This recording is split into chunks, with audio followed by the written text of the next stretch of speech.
Thanks for tuning in to the HR Uprising podcast. I'm your host, Lucinda Carney.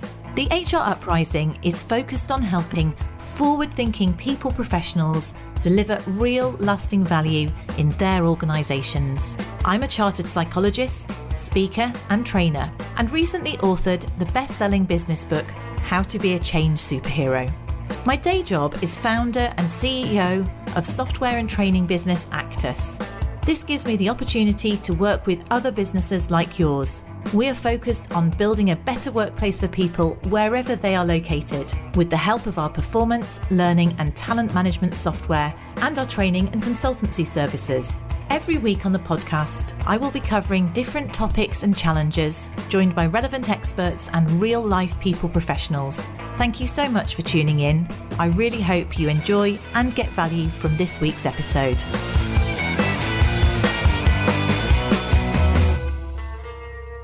Hi there, it's Lucinda Carney from the HR Uprising podcast, and I figured that this particular episode, it's the first time we've done one like this, so it definitely needs a little bit of an introduction. One of the best things about doing the HR Uprising is that I do get to meet people that I haven't met before. I get to have conversations about topics that I think are interesting, so I hope you find them interesting. And I was grateful to meet through social media a lady called Julie Turney. Now, Julie she talks about herself as being your HR for HR coach, but she also is a podcast host, and she's based out in Barbados, and she is so full of energy and enthusiasm that we decided that it would be great fun to do a joint podcast episode. So you can have a listen in, see what you think. Hopefully we do have some relevant points that you get value out of. There will be areas where you're going, hang on, who's the host? Who's the conversationalist? It's interesting having two hosts together, but it's definitely a bit of fun. And why not check out Jules's her podcast as well, because there's always room for more top quality podcasts out there. So look out for Jules or Julie Turney, and she has the HR Sound Off podcast show, and this is a shared episode. Hi everyone, and welcome to today's episode of the HR Sound Off podcast show / the HR Uprising podcast. Oh, did you get that, everyone? So if you're listening to the HR Uprising podcast and you hear this voice, you know it's not Lucinda. Definitely. And if you're hearing over there, you'll actually know that this is not Julie, this is Lucinda. So we're doing we're having a go at a joint podcast here in terms of exploring new ways of working together, Julie. That's right. And it just goes to show that with technology and through COVID, that we're finding ways to collaborate on a global scale that just makes things so much easier for us to access community in the HR space, right, Lucinda? Yeah, and it's great when we were just comparing notes earlier about how our audiences are really global, although, I mean, predominantly HR Uprising listeners tend to be, I'd say, 80% UK, maybe 20% overseas. Yours are the other way around. And so hopefully together we're reaching a wider audience, and you can open up that collaboration on a broader scale, full stop. Absolutely. So I guess we should start by telling everyone a little bit about ourselves. So how about you go first? Okay. So my name's Lucinda Carney. I've spent probably 25 years in people professional roles internally, and then a further 10 years God, that makes me sound old, doesn't it? Further 10 years working for myself with a business called Actus software, and we're really about building a better workplace for people, which I know that's where we have a synergy together, Julie. Yes. I've got a real passion about trying to make sure that there's better people management activities going on within the organisation, and I think that's been something that has really been brought to light during COVID. My background was as a trainer, and I've ended up going back to that over the last couple of years. The beauty of technology like this has allowed you to do much more training and consultancy. Obviously you've had the podcast. It's about getting great information out to people, and giving people the skills and knowledge to operate in this strange new world that we work in. How about yourself, Julie? Absolutely. So I've been in the people experience space for the last 16 years. I've worked in corporate for about 15 of those years, and I went solo last year. I started my company, HR at Heart Consulting, as a result of, my experience with HR burnout and just recognizing in the process of healing that I wasn't alone and that I wanted to do something to support my fellow HR community. And so now I spend most of my days coaching and supporting HR professionals who have lost their HR mojo, feeling frustrated in their roles, and helping them to get more understanding and more clarity on their careers and how to move forward in a positive way, which led me to write my book, Confessions of an HR Pro, Stories of Defeat and Triumph, where I share stories of HR professionals and our experiences of defeat and triumph in our roles as HR practitioners. And I also started hosting my podcast show, HR Sound Off, going 3 years this year, where I just have conversations with amazing HR professionals to learn a little bit more about them and what they do and why they're here, why they're still here, and what we can do to just change the way we practice HR to make the workplace a better place to be. That's a coincidence, because actually HR Uprising will be 3 years in May. So cool. It sounds like we've been on this journey similarly. And I wrote a book, came out a couple of years ago, but my subject was all about change. Mm-hmm. So again, I guess what we're doing within HR professionals, we're often dealing with the fallout of change. Sometimes we're the custodians of change. So my book was How to Be a Change Superhero, because actually, well, let's face it, it's not just about change. HR people really have to be superheroes. We have to have so many hats. We have to flex. I think the last couple of years has really brought that to light. When you think about something would change, everyone's sent home from work, and all of a sudden everyone looks to HR to know what to do to deal with that change, to come up with the answers and the resilience that people have needed. And hence your point though about burnout. And actually I wouldn't mind asking you a question. One of the things that I noticed, I did a few episodes on the podcast about looking after yourself, the whole kind of concept of putting your own oxygen mask on first. And the really interesting observation I noticed when I looked at downloads is that HR were really poor at looking after themselves, or certainly learning about that. Terrible. So what is it? What's your view, and how do you encourage them to do that self-care? You're so right. We as HR, we're really absolutely terrible about taking care of ourselves. And I think to your point, I've come to that same realization as I engage HR professionals through my coaching practice. And I think it comes down to a couple of things. There's pride and ego, getting those things in the way, because we are the people responsible for taking care of the people. So, why would we want to or put ourselves in a space where we want to admit that we're not okay and that we do need help and we do need support? Then I think there's that lack of understanding of where they can go to get that support. So we create all these EAP programs, but then we don't participate in them. I've done surveys. The numbers show HR professionals create the programs, but then they don't participate in them.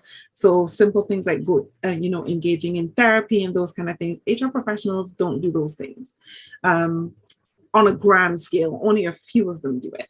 And then I would say peer pressure is the other thing. I see all my other HR peers out here doing great, looking like they've got it all together. How are they going to perceive me if I admit that I am not okay and that I don't have it all together?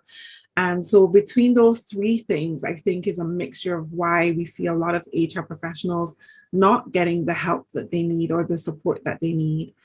When I am having those conversations with my clients or potential clients about self-care, I always ask every single time, are you eating well? Are you sleeping well? Are you taking, getting outside, getting fresh air, exercising? Are you doing those things?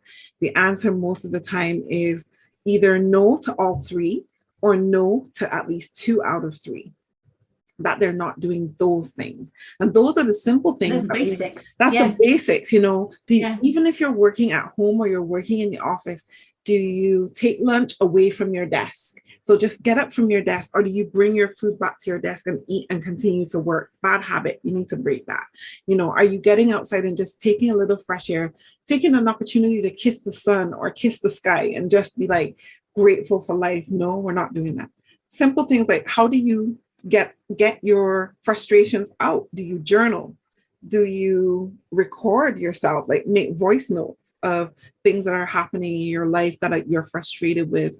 Do you have someone, an ally who you trust that you can share information with? And if not, then why not consider therapy or a coach, right? And a lot of times, after asking those questions and watching people squirm in their seats a little bit because they're like, why are you trying to get so deep in my business? But I can't help you. The only way to get through is to go through. I can't help you if you're not willing to go through. So you have to get uncomfortable first. But yeah, just those 3 simple things, right? Eat well, sleep well, get a little exercise. I start there and then I progress. And those things are in our control. Yet we often won't do them. And I mean, I reflect, maybe a little bit contentious, but I wonder whether some of it is, I would imagine the majority or the majority are female, right? That's the reality. A lot of people are female, which probably also have other hats on. So they may have kids, and there's a whole piece there where there's a job and almost naturally putting ourselves second. Yet that whole adage about putting your own oxygen mask on first, it almost is even more important because so many more people depending on you if you do burn out. So how can you create that space and time to prioritize it for yourself? I mean, asking you, if you do that, do you do it, Julie? How do you manage to fit those things into your life? How do you make it a priority? I make it so what I've had to do just to get into the habit of it is I create calendar events. So I have pop-ups that come up on my calendar for simple things like time to drink water, time to, get up and move from your desk, time to eat. I have those things. Yep. I have those things in my calendar. I always keep a water bottle on my desk. Right now it needs refilling because it's been a while since I drank water this morning. And then when I see that thing that says get up and move, I get up from my desk. I'm in the process of transitioning my desk because I want to get one of those ones that I can lift it up and stand up and work. So I haven't done that yet. So I want to do that. But right now I just get up, or I take my laptop and I move to the kitchen counter and I work out in the kitchen space for a while. I try to get out and, take a brief walk, or at least I have 30 something steps to my house. So I try to, even if I just go up and down the steps a couple times, I try to do that at least 2 or 3 times a day.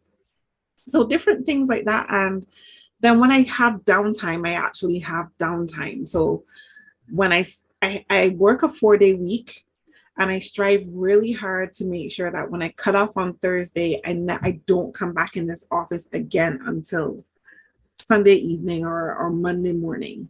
So I really am very conscious of those boundaries consciously. Yeah, not working on Fridays. I let my clients know I don't work on Fridays. So if you want something done on a Friday, chances are it's not going to happen.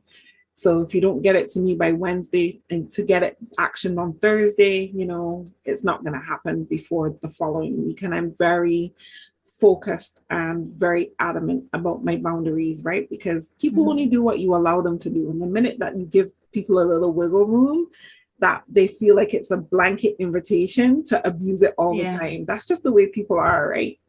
Yeah, it's realizing we're worth it enough to do it. But it is also about thinking about the consequences if we don't. I mean, I kind of put routines in, and the whole working from home thing probably triggered this, and I think sort of mental health dropping at various things. But the beauty for me was I wasn't going into London, let's say 3 times a week, so I wasn't having that commute. Right. All of a sudden you've got 3 hours back in the day. Why not take some of that for you? Then it's about knowing your personality. Now I know that my personality is, and I, when I'm in times of high stress, I might wake up early and I'd sit at my desk, and I find that actually it was 9 o'clock in the morning. I sat at my desk for 4 hours, and and I might have got some stuff done, but I was not feeling great. I feel like it's lunchtime at 9 o'clock in the morning.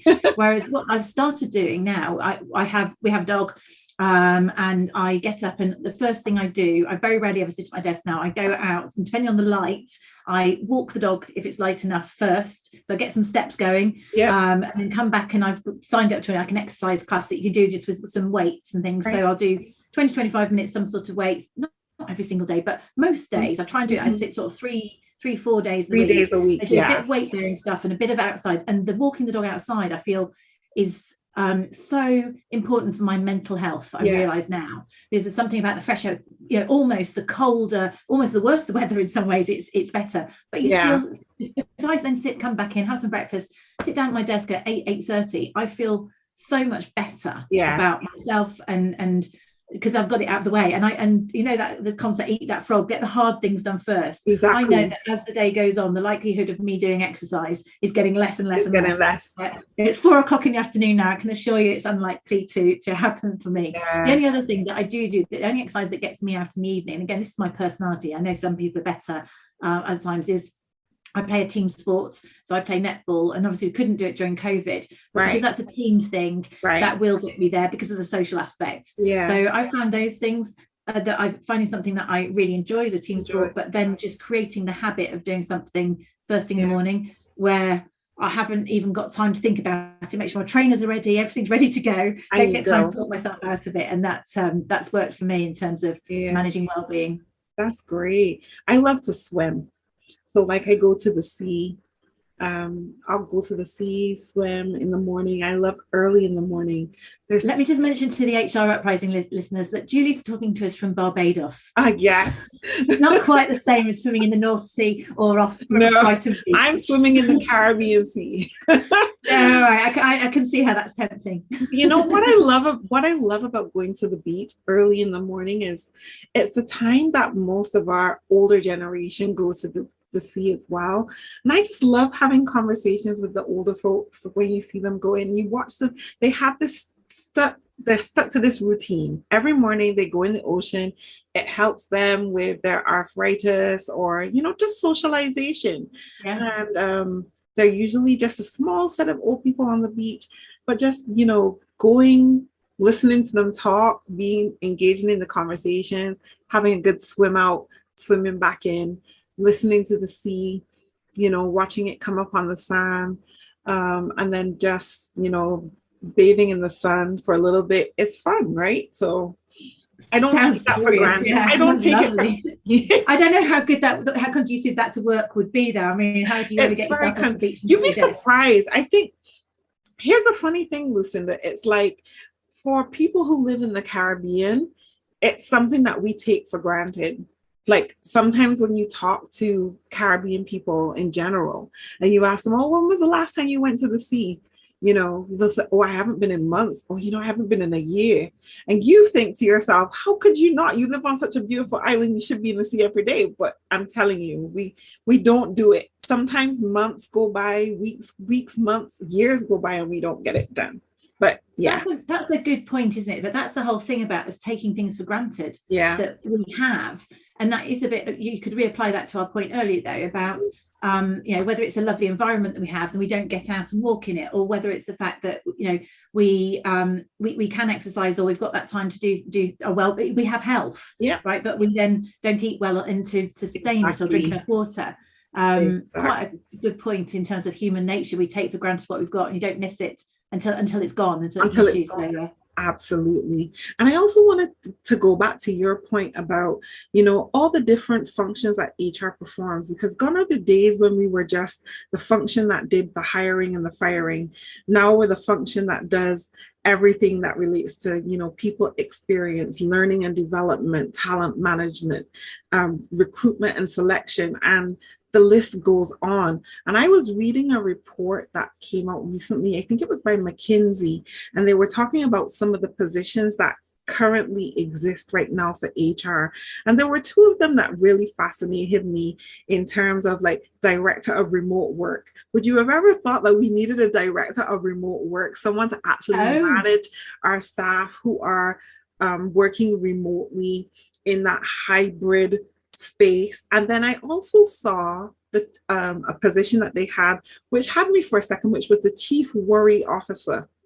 And as they talked about the chief worry officer, they categorized this person as the person who is managing the pandemic, from vaccinations to protocols for work. But they called that person the chief worry officer. I don't think the title of itself does not sit well with me, but it is truthfully what we're going through as HR, as we sit and either listen to our governments dictate what is going to be the protocol for our countries. And therefore, if legislation changes, policies have to change in the workplace. And we are taking on the worries not only of ourselves, but our employees, in terms of if people are anti-vaxxers, anti-maskers, and how the people who are complying and who are being wearing masks, being vaccinated, and how they're feeling about the people that just don't care.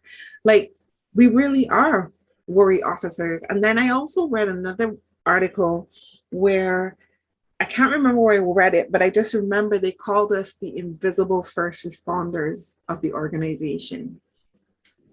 And that really sums it up for me. Because if you think about first responders, you know, if your house is on fire and you don't have access to the fire service, you know there's no coming back for your home. If you have an emergency at your home that is critical, that could cost you your life, and you didn't have access to the ambulance service, then you know the chances of you dying are greater. Or if you had the ability to get yourself to the hospital, but then there was no access to doctors or nurses, the chances of you dying are just as high, right?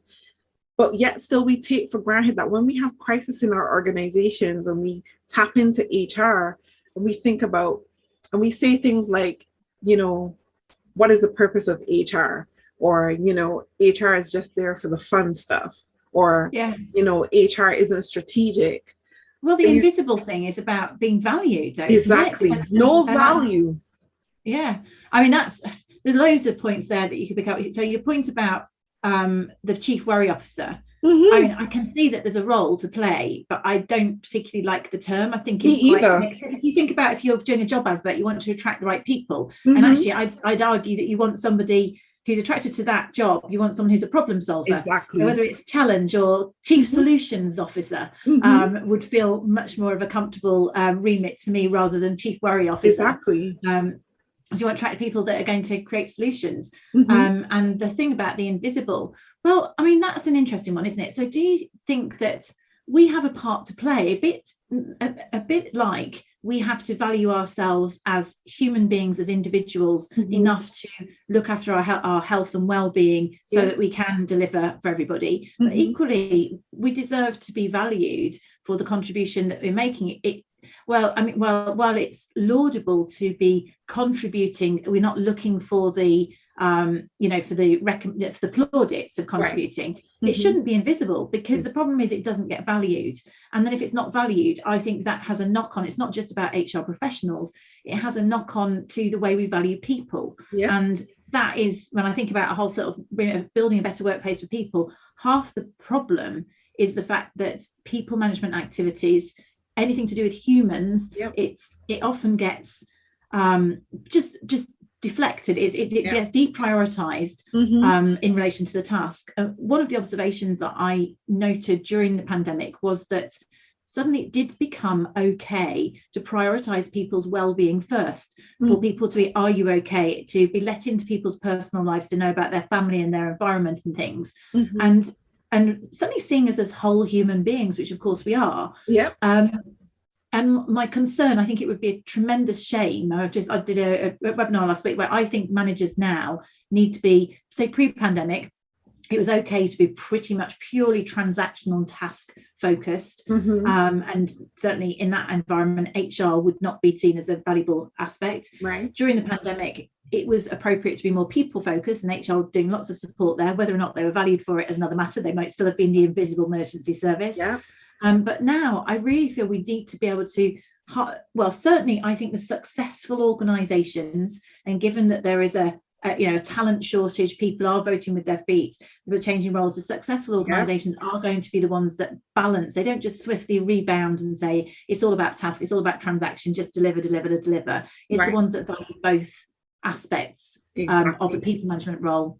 Exactly. I couldn't agree with you more. And I think that as HR, we need to be the drivers of, let's not slip back into our old ways, but let's keep progressing forward. And when we see, leaders trying to slip back, then that we call them out courageously. We call them out and say, hey, look, we can't let this happen. We can't revert back to what isn't working. I think that a lot of, if we're going to learn anything from what we've experienced in terms of the great resignation and so on, and the great reshuffling and all of those things, then it would be people are at the forefront of this, right? And we now have choice. I think employees are recognizing we have choice, and HR in that mix is recognizing that they also have choice. And I think a lot of organizations now, if you look on the remote, like remote.co, remote.io, you'll see a lot of the remote jobs now are HR jobs, because people are recognizing that HR can be done remotely.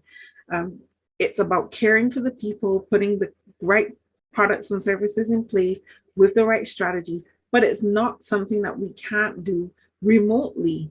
And we're finding ways to make that happen. And I think that if people or organizations take that into consideration, they'll realize I need to value my HR team now and have a greater understanding of what it takes for them to really function effectively and efficiently so that they can grow and thrive and be safe in doing that. That's going to include supporting my employees in the rest of the organization, the greater organization. Everyone now being fully engaged and having a greater return on investment when we do that. Allowing us to contribute. Yeah. In terms of a question, and maybe changing subject slightly, but it's all linked to it. I recently ran an HR challenges for 2022 survey just to find out what people saw coming through as the challenges. And I do feel that they have evolved over the pandemic and where we're going now. And I'm interested to see whether or not, the temperature check for the time for challenges that people are coming up for people in your area. The sort of things that started to come through, it's almost like it's gone full circle now. Whereas employee engagement didn't seem to be very important during the pandemic. Employee engagement appears to have re-emerged as a topic, but it's not in the same way as it was before, as in employee engagement prior was more about getting people to perform, to deliver their best, whereas I see it now as more linked to belonging and about retention, so people feeling part of something. People have become isolated, so that was quite a key area. And obviously recruitment and retention is a hot topic that I'm seeing coming through, and still management skills. Again, it always seems to be one, because we've never ever, well, again, we've talked about this, we don't prioritize people management, it's not modeled, we don't develop our people managers, etc. I just wondered, what sort of challenges are you coming across when you're talking to your clients or in the areas that you support? Is it similar or different? No, it's very similar, but I would also add two more in terms of like technology and being able to brace technology, being more agile in the way that we put products and services together as an HR function. I find that it's baffling to me that there are still so many organizations out there that don't have an HRIS system, that are still working from Excel or Google Sheets. I'm horrified, absolutely horrified by that, when there are so many other great options out there. Because what do you think about if you're in sales, if you're in any other department in an organization, there's absolutely no way that they would be operating for it. I think that's just a case in point of HR being poor relation. And then trying to create a business case for people to pay for that kind of software shouldn't have and that actually is, and that is a classic example of how then we end up being administrators. So you can't add value if you haven't got the systems. If you're so busy just inputting content, you can't pull any data, you can't add value, you can't be strategic. It's chicken and egg. You can't. You are so right. So like that technology piece is something that I see a little bit more of. And then well-being, obviously, like how do we, as we look at engagement and retention, we can't not focus on well-being. So how do we have the right products and services in place to support our employees from a well-being perspective? And are we considering everything in a more well-rounded way as it relates to well-being? A lot of times we focus on mental health, but do we focus on financial well-being? Because a lot of people are struggling financially. And so do we take into consideration helping our employees or supporting our employees where educating them on financial well-being is taken into consideration? I feel like that's one of the spaces that, one of the loopholes that we're actually missing. And then I would also add, from a diversity, equity, and inclusion perspective, and I think looking at the lens of understanding neurodiversity, and also from the lens of understanding, the kind of people that we have in our organization and what really makes people tick, what motivates people. So coming from a neuroscience perspective is something new that we're going to have to really take into consideration when it comes to how do we really support people if we don't know our people. And that goes back to understanding people as an individual. And again, managers being able to adapt their style to get the best out of them. And it means that organizations have to continue to allow not a one size fits all. Exactly. Which it does mean that from an HR point of view, when you come down to managing performance and things like that, it's really tricky, because it's the whole pandemic and working in different ways and things like that has introduced shades of grey. So how are you fair and apply policies fairly? So it's way more complex, isn't it? It definitely. I mean, I agree it's the right way to go. It's way more complex. Definitely, the EDI is quite a hot topic over here. Again, some of it's to do with the inclusion aspects. Yes. And and I think it's about people feeling, again, this point of engagement and belonging. So if you join an organization, never see anybody, it's actually feeling that you fit. As well, and are part of something. So building, inclusive teams, psychological safety, in terms of that's quite a hot topic coming through too, isn't it? So it's nice that it is good in many ways. It's quite exciting that those are topics that HR want to drive forward and that organisations have appetite for. Let's hope that they don't get paid lip service. I think that's the thing. We can do something real with them and really make a difference with them. Exactly. This is such a great conversation.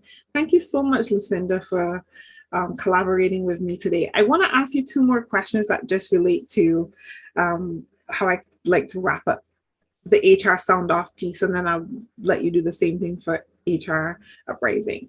What are you reading, watching, listening to right now that you think our audience would enjoy or benefit from? Let me think. And it doesn't have to be HR related. Okay, so the two things that I'll do that aren't junk telly, that aren't Netflix. The one is I've revisited. This is a bit of an but it's relevant to what we've talked about. I've revisited a book I used to deliver training on, which is the 7 Habits of Highly Effective People. It's the best-selling business book by Stephen Covey, and it's still so relevant. And it struck me when you were talking about the well-being. Whenever I do webinars on the well-being thing, I think of his 4 quadrants of renewal. And so he talks about mental renewal, physical renewal, spiritual renewal, and did I say fit and physical? Basically, so physical might be going for a walk, but spiritual doesn't have to be. Some people are religious, some people aren't. It could be about meditation. Or mindfulness. Your point on the beach about going an emotional, which is like socializing, making contact, and it's actually that moment having a bit of a problem, a bit of that lack of inclusion or that lack of belonging, some of the social bits missing. So people are almost not feeling like going back into an office. And mental is learning, and that leads me into something that I decided to do for myself last September. I took up a hypno CBT diploma, so I'm learning about that. I did a psychology degree but I decided I was a bit bored, to be honest, and I just needed to learn something. Yeah.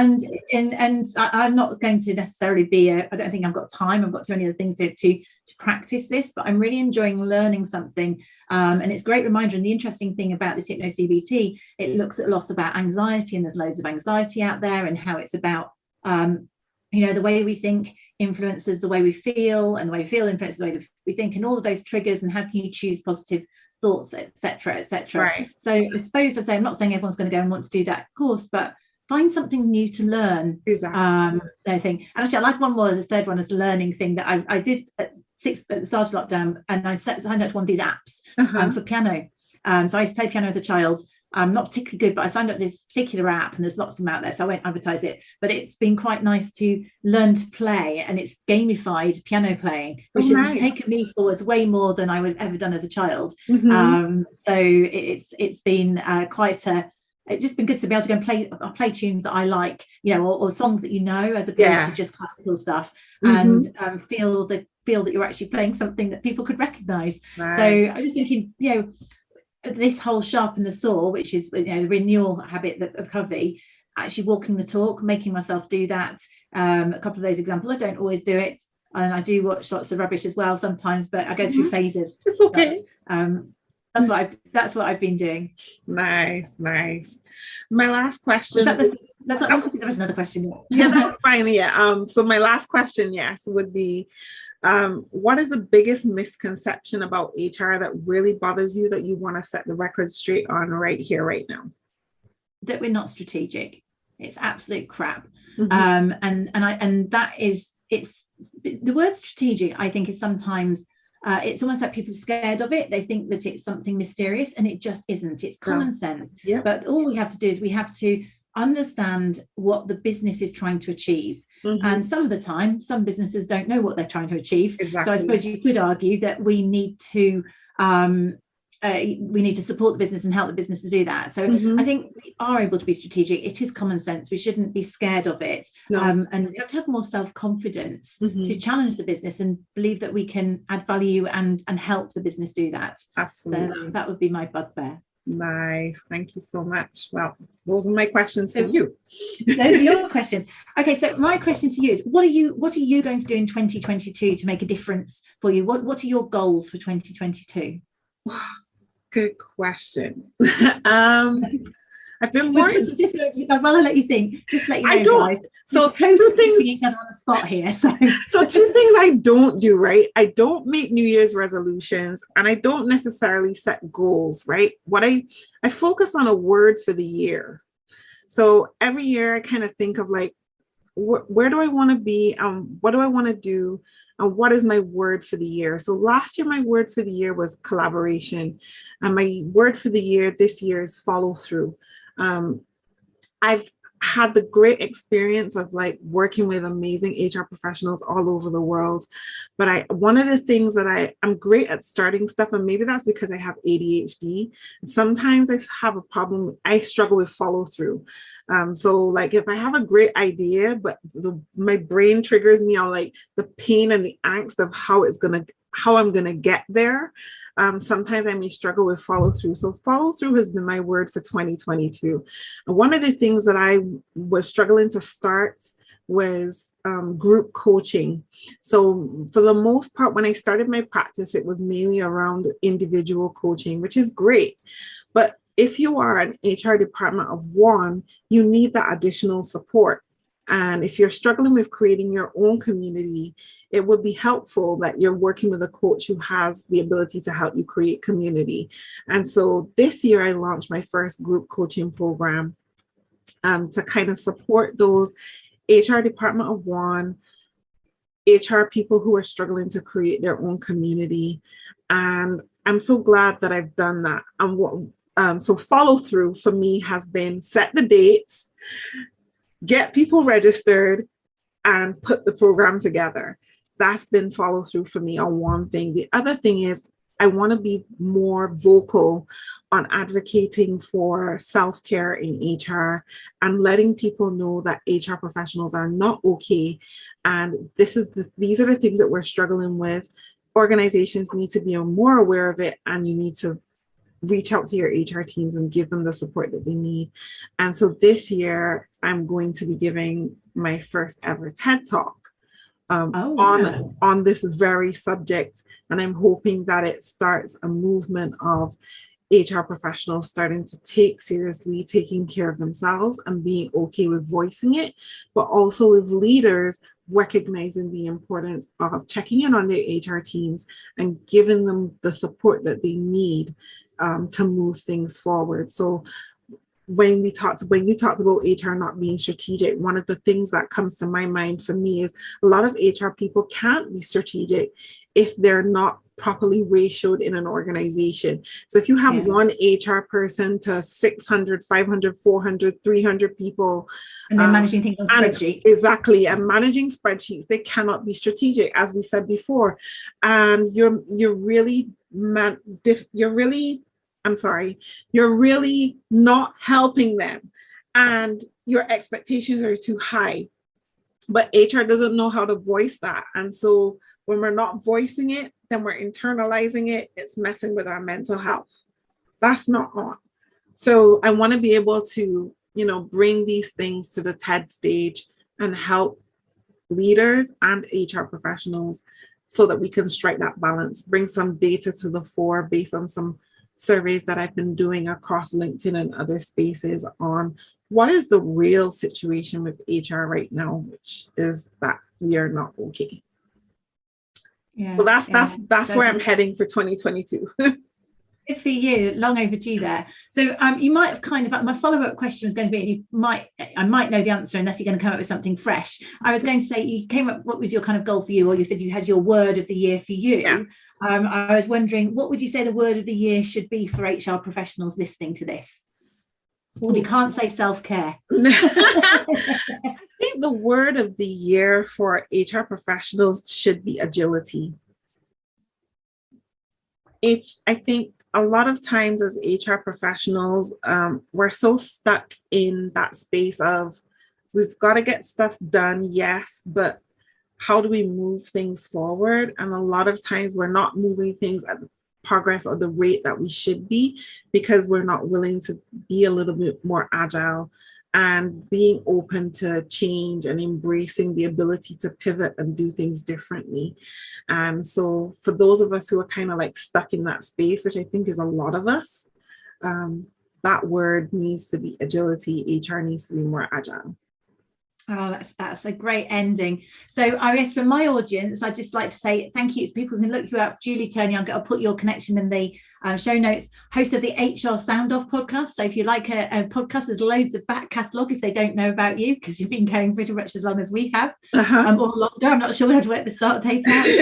But it's been absolutely fabulous collaborating with you today, Julie. Thank you for having me on your show. Oh, thank you, Lucinda, for having me on your show as well. And I will share all of your resources that you've shared with us today and all your links on my show notes as well. So thank you so much.